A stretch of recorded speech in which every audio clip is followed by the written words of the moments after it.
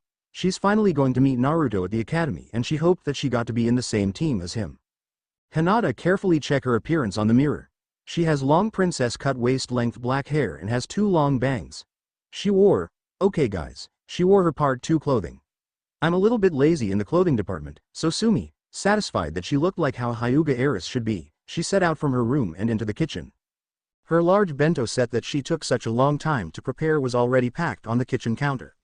She then took her seat at the dining table to join her family for breakfast while humming along the way. Hanabi Hyuga eyed her elder sister suspiciously. From her reaction, she looked like she was going to meet a boy. Who could have such an impact on her dear sister? She hoped that he wasn't a jerk because if he is, she's going to use 8 trigrams 64 palms on the bastard and all of the hits will be focused on his balls. She didn't want her kind elder sister to get sad, as she's not only her sister, but to Hanabi, her surrogate mother as well after their mother died. Hishi Hyuga was reading the newspaper and the newspaper was covering all of his face. But the truth is, he was using the Byakugan to see what his daughters were doing. Of course, his daughters knew this but decided to ignore it anyway. Hishi studied his eldest daughter. She wasn't always like this, mind you.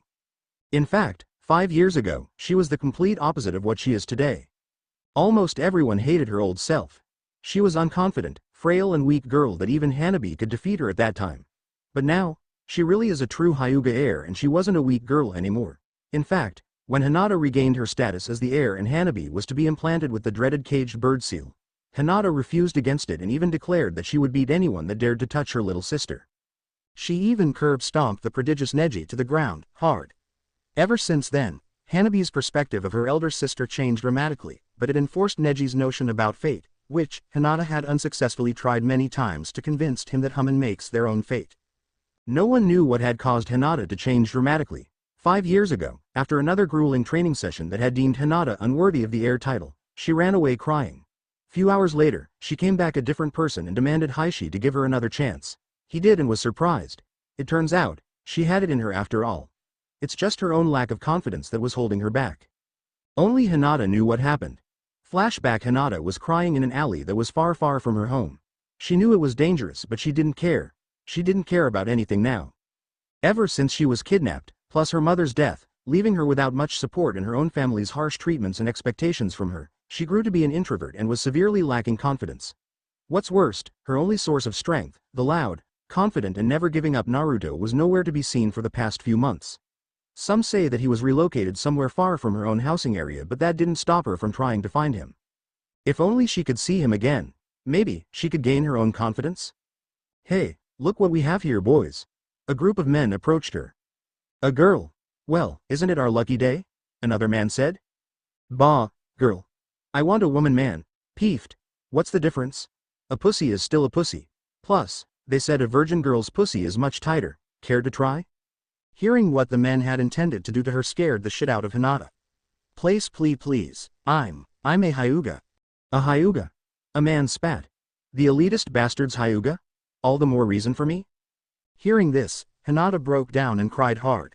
The men quickly went towards her, wanting to shut her up before anybody realized what happened, but before they could reach her, someone arrived and kicked their asses hard. Hinata stopped her tears and saw that the men were sprawled on the floor, unconscious, and a man. No, a boy stood tall. Hinata's heart immediately backflipped as she recognized the boy anywhere. You okay? Naruto said. Hinata nodded. What's wrong with you? Why didn't you fight back? Naruto said in a stern voice and surprised Hinata. She never heard him speak like that before. Don't give me that, I'm weak and useless crap because you're not, I know what you can do. Hinata's eyes went wide. So he has been watching me too? Yes, I've been watching you too. But not as much as you did to me, Naruto replied with a smirk. I'll be a bad ninja if I didn't realize I was stalked. Hinata, realizing that she was caught, wanted to faint, but Naruto slapped her hard. Hinata jolted back up and held her cheek. Listen, do you know what's one of the most dangerous a person can do? Naruto asked, and Hinata shook her head. Lack of confidence and, ironically, overconfidence. I want to ask you, what would happen if I wasn't able to defeat the men back there? What would you do? Hinata dropped her head and looked at the floor. It was much bearable than Naruto's eyes. They already know the answer. She wouldn't do anything. I'm sorry. Sure, apologizes can mend broken hearts, but what about physical wounds?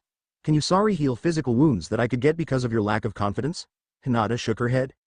Can your sorry bring back the dead? I'm so sorry, okay? Hinata screamed.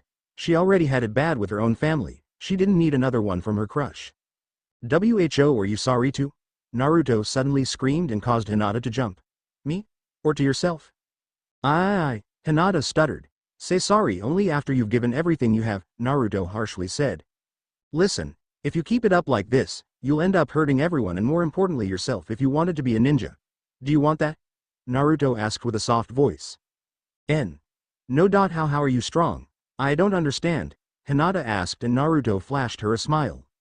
Simple, true strength isn't about who you could defeat, but what and who you could protect. I'm strong because I have people I wanted to protect, Naruto replied with a sense of pride. Hinata immediately turned her head away. She didn't have anyone to protect, mainly because everyone was stronger than her. Naruto realized this and said again. Look, being strong doesn't mean you don't need anyone. Being weak doesn't mean you're not needed. The strong needed the weak to protect, and the weak needed the strong to look up to. I wanted to protect Sarutobi Hiruzen, the third Hokage, even though he is stronger than me. Hinata looked up again. But that doesn't mean I have to quit, right? In fact, ask any ninja loyal to Konoha and they will tell you that they will protect the Hokage at all cost, even though they are weaker than him. Tell you what, Naruto ducked down and held his right pinky to her. Let's make a promise that we will protect each other. That way you and I will have someone to protect and make us stronger. Hinata blushed hard at this. The way Naruto said it as if he was proposing to her. She wanted to faint, but she steeled herself and wrapped her own pinky around Naruto's and nodded. Promise. Naruto flashed her a large grin and patted her head. Do you know what's your problem is? You kept thinking that you couldn't do it. You thought that other people could do it so much better than you. Well, I don't blame you since you were surrounded by geniuses, but you need to stop thinking like that. Think that if someone can do it, you can too. Hinata nodded with a smile. Stop thinking about what you can't do and start thinking about what you can do. Don't mope around if life gave you lemon instead of the apple that you asked for. In fact, Naruto got up and brought Hinata to her feet. When life gives you lemons, don't make lemonade. Make life take back the lemons back. Get mad. You don't want life's damn lemons. What the hell are these? Demand to see life's manager. Make life rue the day it thought it could give Hinata Hyuga lemons. Do you know who you are? You're the girl who's gonna burn life's house down. With the lemons. You're going to invent a combustible lemon that burns life's house down. Naruto screamed on top of his lungs. Hinata laughed hard at Naruto's weird speech and fell back to the floor laughing and clutching her sides. Naruto smiled seeing his motivational speech worked and offered his hand. Come on, a good occasion requires a good food. Let's get something to eat, but seriously, confidence is good, but overconfidence is bad. Don't ever get too confident. You hear me? Hinata nodded with a smile and took his hand and they both went to their first unofficial date together. Flashback end. Ever since then, Hinata changed completely. She no longer needed to stalk Naruto as she could engage him in a conversation without stuttering anymore. She's more confident with herself and every time she was down, she would think, what would Naruto do? And she would feel better. Of course, Hanabi at first hated her for it, because having lost the chance to be the heir would mean that she would be branded with the seal, but ever since Hinata stopped it, Hanabi began to see her in a new light. Her father also acted much differently towards her. The problem now was Neji. He's still in his fate determines everything. Crap. If ideals were concrete, Hinata would have punched Neji's ideals to smithereens. Hinata finished her meal and got up. I'm going, father. Haishi nodded and bid her good luck. Not that she needed any. Hinata grabbed her humongous bento set and set out of her house. She got a plan today and it involves Naruto. $#$#$#$#$#$#. Konoha Ninja Academy. The genin exam is consisted of parts. Part 1. Taijutsu test. A ninja should always keep his body healthy because his body will be his final weapon when none of his arsenal works. The students need to at least hold off in a sparring match against the Chunin instructor for a minute or landed a blow to pass. Easy enough. He was pitted against Mizuki, who, despite his kind exterior, gave Naruto a bad vibe. Naruto could easily land a blow at him but decided to play along and act weak until the very last second. He punched him softly at his chest. Naruto then sighed loudly and claimed that it was a lucky strike. Part 2. Weapon Proficiency Test. A ninja's second final weapon is his weapons. When you're out of chakra, these are the ones you're going to need. Part 2 itself is consisted of 2 parts. Shuriken and kunai tossing. For the shuriken test, you were given 10 shurikens to hit your targets. There are 2 targets, one 5 meters away and the other 10 meters. You need to at least get 3 hit on the 5 meters target area and 2 hit the 10 meters. Missed the targets or the target area more than 5, you fail. Of course, Naruto purposely missed throwing 5 of the shurikens. Kunai tossing is of the same principle and Naruto applied the same result. Part 3. Genjutsu break. The hardest part of the test and most students failed this part. It was needed. A lot of amateur ninjas felt even the simplest genjutsu in battle and as such, students are required to pass. Although Nekogakure isn't genjutsu oriented, they have average genjutsu skills. Not the super powerful ones like what the Sharingan has or even, as Kenzo said, as powerful of the Kitsune clan. Kenzo said there exists a place for kitsunes, just like Nekogakure was for cats. The kitsune are masters of the genjutsu arts to the point that their genjutsu almost become reality itself. Naruto groaned when he realized that he had been inner monologuing for too long that he was placed in a genjutsu on the spot by Iruka. He then easily broke through it and the world returned to normal for him. The whole class except Hinata and Karen burst into laughter at his predicament. I've been calling you a lot of times already, Naruto, but it seems that you were already in your own genjutsu, Iruka smirked. Smug-ass Naruto thought at the scarred Chunin instructor. Iruka was nice. He genuinely taught Naruto compared to other teachers. But unfortunately, he already had a better teacher, so whatever teaching that came from Iruka seemed moot. Final part. Ninjutsu. The ability to use ninjutsu is what separates ninjas from the normal people, and ninjutsu is a ninja's primary weapon, aside from knowledge, that is. This part is also separated into other parts based on a specific ninjutsu. Henge, transform. Kawarimi, body replacement, and Bunshin, clone. Naruto performed the tests flawlessly and he was sure that this part of the test he scored higher than the rest. Iruka nodded and scribbled into his notepad. He then compared the rest of the results and after a minute. Sorry, you failed, Iruka said sadly. Bullshit, Naruto simply replied. He knew he faked his performance to fool the rest and he knew he performed well enough to pass. Barely. But he calculated and planned everything, he should pass. And then he realized it. His plan backfired on him. His barely passing mark was used against him. If an instructor lowered even a small amount of his mark, he would fail. Naruto growled at this and it surprised Iruka and Mizuki a bit. It was either Iruka or Mizuki, but since Iruka was nice to him, maybe Mizuki? No matter. Sarutobi would know about this. He in fact expected him to succeed. Naruto excused himself, saying he needed to go to the toilet, while in reality he wanted to send a message to the Hokage. When he was in front of the toilet, Mizuki stopped him. I'm sorry, Naruto, I really am. Mizuki put a hand on his shoulder. Naruto then put on his sad face while on the inside he was smirking. The academy tends to be strict, but who can blame them? Their decision affects the future of children after all. But, after seeing your performance, I could tell you deserved to be a ninja. Yeah right, Mizuki mentally added, so I want to help you, tell you what. After a while, Naruto and Mizuki parted ways, both smirking behind each other's back. Idiot, you will never be a ninja. And plus, after this, there will be nothing to hold the village against killing you. And I will be able to run away with the scroll and back to Orochimaru-sama. Mizuki thought. Hey,